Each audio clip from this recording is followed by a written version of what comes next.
Hi అండి. ఒక wife and husband భార్యాభర్తలు ఇద్దరూ బస్ కోసం వెయిట్ చేస్తుంటారు రోడ్డు మీద. ఇంతలో ఒక బస్సు రానే వస్తుంది. బస్సు ఎక్కిన తర్వాత కండక్టర్ టికెట్ టికెట్ అంటుంటే ఆయన జోబులోంచి డబ్బులు తీసేస్తూ, బాబు 2 టికెట్లు కొట్టండి అంటట. సరే ఎక్కడికి వెళ్ళాలో చెప్పండి అంటాడు. నీ టికెట్ ఎంత అంటే 20 రూపాయలు అని చెప్తాడు. అయిపోయిన తర్వాత మా ఆవిడకి కూడా ఎంత సార్ అని అడుగుతాట. అంటే అక్కడ ఉన్నవాళ్ళు గొళ్ళు నవ్వుతాట.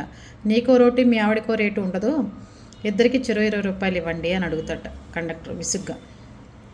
అప్పుడు చెప్తాట, డబ్బులు ఇచ్చేసి ఇద్దరికి 20 రూపాయలు ఇచ్చి టికెట్ తీసుకున్న తర్వాత అక్కడ నవ్విన వాళ్ళ వంక చూస్తూ, బాబు దేనికి నవ్వారో నాకైతే తెలీదు, టికెట్లు ఇట్లా ఇద్దరికి సమానంగా ఉంటాయని కూడా తెలీదు, పొలం పనులు చేసుకునేవాళ్ళం, కానీ మేము పొలం పనులకు వెళ్ళినప్పుడు మాత్రం ఇద్దరం కలిసి నాట్లు వేస్తాం, ఇద్దరూ సమానం కష్టపడి పనిచేస్తాం, ఒక ఇంత ఆడవాళ్ళు ఎక్కువ పని చేస్తారు మగవాళ్ళ కంటే కూడా.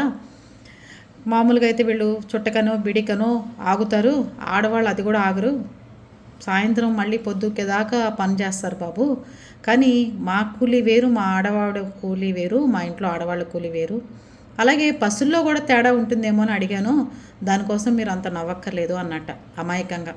చూసారా ఎలా వాత పెట్టాడో రైతు. అది బస్సుల్లో టికెట్ కొట్టేటప్పుడు ఆడవాళ్ళు సమానం, చదువుకునేటప్పుడు సమానం, కూలీ ఇచ్చేటప్పుడు మాత్రం పొలంలో రైతులకి మాత్రం ఆడవాళ్ళ కోరేటు మగవాళ్ళ కోరేటు అంటున్నారని చెప్తున్నాడు ఆయన.